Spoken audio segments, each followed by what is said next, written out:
नमस्कार दोस्तों, स्वागत है आज की इस लेटेस्ट वीडियो में जिसमें हम आपको भौतिक विज्ञान के अंतर्गत जो आपका पहला टॉपिक है वो है भौतिक जगत क्या होता है।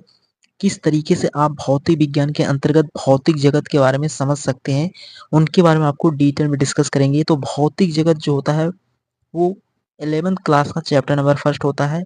तो ये क्लास जो है वो सभी एग्जाम के पॉइंट ऑफ व्यू से इम्पोर्टेंट है। अगर आप 11th या 12th में हैं तो आपके लिए भी इम्पोर्टेंट है।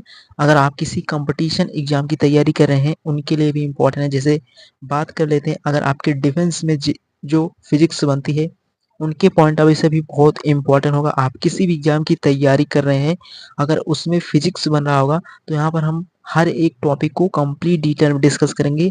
चाहे वो छोटा टॉपिक होगा फिर भी उसको हम बहुत ही ईजिली एक्सप्लेन करेंगे। तो जो भौतिक जगत होता है वो क्या होता है? तो भौतिक जगत यानी कि फिजिकल वर्ल्ड में हम ये देखते हैं कि जो फिजिकल वर्ल्ड में हम ये देखते हैं कि जो हमारी प्राकृतिक घटनाएं हैं वो किस तरीके से डिपेंड करती हैं किसके ऊपर।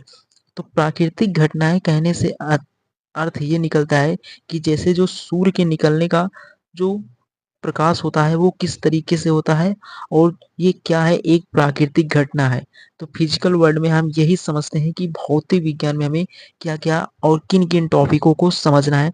तो जो सूर्य निकलता है, सूर्य के निकलने का यानी कि जब निकलते हैं तो उनके निकलने का जो प्रकाश होता है वो किस तरीके से होता है। तो इस फोटो में आपको क्लियर दिख रहा होगा कि सूर्य के निकलने के समय का प्रकाश और जो आपके सौर मंडल में अलग-अलग प्लैनेट्स एक वृत्ताकार पथ पर घूम रहे हैं, ये सभी किसके कारण हो रहा है? ये प्राकृतिक के कारण ही होता है संभव, क्योंकि प्रकृति ही इनको इतने सिस्टमैटिक तरीके से चलाती है। तो ये किनके ऊपर डिपेंड करते हैं? प्रकृति में। तो भौतिक जगत में हम इन्हीं टॉपिकों को सौर मंडल में जो अलग-अलग प्लैनेट्स हैं वो क्या कर रहे हैं, एक वृत्ताकार पथ पर गति कर रहे हैं। और उसी प्रकार सेकंड इमेज में आप देख सकते हैं कि सूर्य के निकलने का जो समय होता है प्रकाश वो कैसा होता है। तो ये सभी प्राकृतिक घटनाएं होती हैं जो प्रकृति पर ही डिपेंड करती हैं। उसी प्रकार इसके आगे बात करें तो अगर हम विज्ञान की प्रॉपर डेफिनेशन पे जाएं तो वो हमसे क्या कहता है। तो उसकी डेफिनेशन पे जाएं तो उसमें मेंशन किया है कि प्राकृतिक घटनाओं का वैज्ञानिक तर्कों के आधार पर सुव्यवस्थित तरीकों से ज्ञान प्राप्त करना विज्ञान यानी कि साइंस की कैटेगरी में आता है। तो जो प्राकृतिक घटनाएं हैं वो इस तरीके से घटती हैं जैसे सूर्य के निकलने और सूर्य के अस्त होने के समय प्रकाश एकदम समान रहता है। बट अगर आप दोपहर के समय सूर्य के प्रकाश को देखेंगे तो वो सुबह और शाम की तुलना में अधिक होता है। तो ये सभी प्राकृतिक घटना की श्रेणी में आते हैं। तो इन्हीं के बारे में हमें भौतिक जगत के अंतर्गत डिटेल में समझना होता है। जैसे सौर मंडल में आपके अलग-अलग प्लैनेट्स मूव कर रहे हैं, वो भी एक प्राकृतिक घटना है। और सूर्य के निकलने का समय और सूर्य के अस्त होने के समय का प्रकाश एक समान होता है। तो ये पॉइंट आपको पूरा क्लियर समझ में आ गया होगा कि जो विज्ञान होता है, तो विज्ञान क्या होता है, तो प्राकृतिक घटनाओं का अध्ययन वैज्ञानिक तर्कों के आधार पर सुव्यवस्थित तरीकों से ज्ञान प्राप्त करने को आप समझ सकते हैं क्या होता है, साइंस होता है। तो ये आपको विज्ञान की समझने के पॉइंट ऑफ व्यू से था। यहाँ से क्वेश्चन जो बनेंगे वो आगे बनेंगे। ये तो आपको ये समझना था कि विज्ञान क्या होता है। उसके बाद अगले स्टेप में अगर बढ़ें तो अगले स्टेप में हम ये समझ सकते हैं कि जो विज्ञान शब्द है तो विज्ञान शब्द को अंग्रेजी में साइंस कहते हैं। तो ये पॉइंट भी आपको ईजिली पता होना चाहिए। तो उसको क्या कहते हैं, आप अंग्रेजी में साइंस कहते हैं। ये दोनों डेफिनेशन आपको क्लियर होनी चाहिए। बहुत ही ईजी डेफिनेशंस हैं बट आपको क्लियर होगा तो आप आगे वाले पोर्शन को बहुत ईजिली समझ पाएंगे। तो उसके बाद बात करते हैं इसके आगे वाले पोर्शन के बारे में। उसके बाद अगला पॉइंट जो आता है, उसके बाद अगले पॉइंट में मेंशन किया है कि जो साइंस शब्द की उत्पत्ति होती है वो लैटिन भाषा के सेंटिया शब्द से हुई है, जहाँ पर सेंटिया शब्द का अर्थ होता है किसी पॉइंट को समझना या जानना। तो जो साइंस शब्द की उत्पत्ति होती है वो लैटिन भाषा की सेंटिया शब्द से हुआ है। ये आपको क्लियर होना चाहिए। और इसी तरीके से आगे की पोर्शन भी इम्पोर्टेंट है। तो उम्मीद करता हूँ आप ये पॉइंट बहुत ईजिली समझ गए होंगे, बहुत इम्पोर्टेंट था।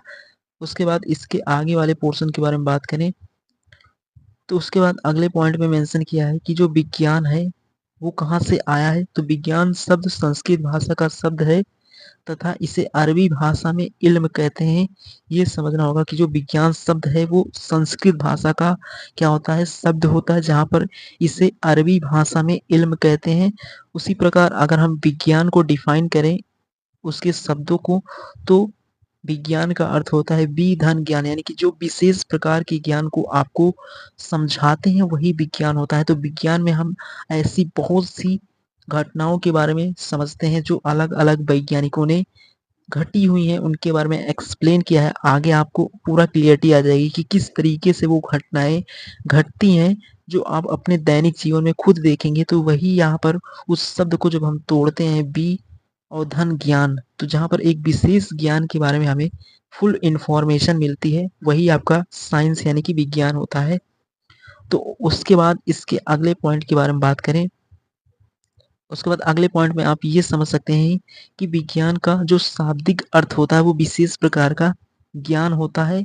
तो ये भी आपको क्लियर होना चाहिए। तो इस तरीके से हम ओवरऑल जो आपका भौतिक जगत है इसमें ये टॉपिक डिस्कस करते हैं कि हमें ओवरऑल फिजिक्स में क्या क्या किस किस तरीके से किस चैप्टर को समझना है और पढ़ना है। तो इसमें केवल पूरे चैप्टर का यानी कि पूरे जो चैप्टर्स होते हैं उनका सारांश होता है भौतिक जगत में, और भौतिक जगत बहुत ही इम्पोर्टेंट है। तो भौतिक जगत में हम ये देखते हैं कि जो प्राकृतिक घटनाएं घटती हैं या प्राकृतिक घटनाएं किस तरीके से होती हैं उनके बारे में समझते हैं। तो प्राकृतिक घटनाएं कहने से ये सेंस निकलता है जैसे ये जो है ये एक प्राकृतिक घटना ही है। जैसे आप इनको हर दिन देखते हैं, ये सभी किसके कारण होता है, इनको कौन इतने सुव्यवस्थित तरीके से चलाता है, तो प्रकृति ही इनको चलाती है। तो इस तरीके से ये समझने की पॉइंट ऑफ व्यू से था कि जो विज्ञान का शाब्दिक अर्थ होता है विशेष प्रकार का ज्ञान। तो उम्मीद करता हूँ आप यहाँ तक पॉइंट को बहुत इजीली समझ गए होंगे, बहुत इंपॉर्टेंट था। उसके बाद बढ़ते हैं अगले वाले पॉइंट के बारे में। तो अगला पॉइंट है जो वैज्ञानिक विधि होती है वो क्या होती है, किस तरीके से वैज्ञानिकों ने अपनी जो थ्योरीज हैं उनको दिया है, किस तरीके से वो परीक्षण करते थे। तो उनके बारे में अब आपको समझना होगा कि जो वैज्ञानिकों ने अपनी कौन कौन सी विधि के अनुसार उन्होंने अलग अलग तर्क दिए हैं। तो वैज्ञानिकों का जो पहली विधि होती है वो व्यवस्थित प्रेक्षण करते हैं, एंड सेकेंड होता है नियंत्रित प्रयोग करते हैं, और तीसरा होता है गुणात्मक तथा मात्रक में जो होते हैं, यानी कि वो किसी भी राशि का उसका मात्रक डिफाइन करते हैं, उनमें क्या कैलकुलेशन होती है किस तरीके से। और फोर्थ पॉइंट में है गणितीय निरूपण, यानी कि वहाँ पर कैलकुलेशन भी होती है, यानी कि जो मैथ में आप इंटीग्रेशन और पढ़ते हैं या समाकलन अवकलन वो सेम अप्लाई आपका होता है फिजिक्स में भी। तो ये आपकी गणितीय निरूपण भी होता है, और भविष्य की कथन को भी डिफाइन कौन करता है, तो भौतिक यानी कि वर्षा होगा या नहीं होगा, या किस तरीके से टेम्परेचर आपका रहेगा, ये सभी जो भविष्य के कथन होते हैं वो किनके द्वारा संभव होते हैं, वैज्ञानिक विधि के द्वारा ही संभव होते हैं, और सिद्धांतों का सत्यापन होता है। तो इस तरीके से ओवरऑल भौतिक जगत में आप इन सभी पॉइंट को समझते हैं। इन तरीके से वैज्ञानिकों की ये विधि होती है जहाँ पर वो अलग अलग चीज़ों को डिफाइन करते हैं। तो भविष्य के कथन में बहुत सी चीज़ें जुड़ी हुई हैं। आप भविष्य में जो देखते हैं कि मौसम कैसा रहेगा आने वाले समय में, या किस तरीके से मानसून एंटर करेगा हर एक स्टेट में, तो ये सभी भविष्य के कथन को कौन देते हैं, वैज्ञानिक विधि के द्वारा ही संभव होता है। तो उम्मीद करता हूँ आप भौतिक जगत को बहुत इजीली यहाँ तक समझ गए होंगे। बहुत इंपॉर्टेंट था कि भौतिक जगत क्या होता है, आपका समझने के पॉइंट ऑफ व्यू से था, बहुत इंपॉर्टेंट था। तो भौतिक जगत कहने से ये सेंस निकलता है, तो जहाँ पर हम प्राकृतिक घटनाओं के बारे में एकदम डिटेल में अध्ययन करते हैं वही आपका क्या होता है भौतिक जगत के अंतर्गत। इसको हम समझते हैं कि विज्ञान शब्द कहाँ से आता है। तो विज्ञान में हम प्राकृतिक घटनाओं का वैज्ञानिक तर्कों के आधार पर सुव्यवस्थित तरीके से जो ज्ञान प्राप्त होता है वही विज्ञान होता है। और प्राकृतिक घटनाएं हमारी कैसी होती हैं, तो जैसे सूर्य के निकलने और शाम के समय का जो प्रकाश होता है वो समान होता है। उसी प्रकार प्राकृतिक घटनाओं में ऐसी बहुत सी घटनाएं शामिल होती हैं जो हम देख रहे हैं सौरमंडल में अलग अलग प्लैनेट्स एक वृत्ताकार पथ पर घूम रहे हैं, वो किसके कारण इतना सुव्यवस्थित तरीके से चल रहे हैं। तो उनको इतने सुव्यवस्थित तरीके से जो मैनेज करता है वो आपकी प्रकृति यानी कि नेचर ही करता है। तो ओवरऑल भौतिक जगत में आपको ये क्लियरिटी आ गई होगी कि विज्ञान क्या होता है, किस तरीके से आप इसको समझ सकते हैं, सामने वाले को एक्सप्लेन कर सकते हैं। बट यहाँ से क्वेश्चन नहीं बनेगा, लेकिन समझने के पॉइंट ऑफ व्यू से बहुत इंपॉर्टेंट था। तो उम्मीद करता हूँ आप यहाँ तक सभी पॉइंट बहुत ईजिली समझ गए होंगे। उसके बाद नेक्स्ट लेक्चर में हम भौतिक जगत को आगे कनेक्ट करेंगे, धीरे धीरे हम इस चैप्टर में एंटर करेंगे, तो जितने भी पॉइंट होंगे आपको पूरा क्लियर समझ में आ जाएंगे। तो उम्मीद करता हूँ आप यहाँ तक सभी पॉइंट को बहुत ईजिली समझ गए होंगे, बहुत इंपॉर्टेंट था।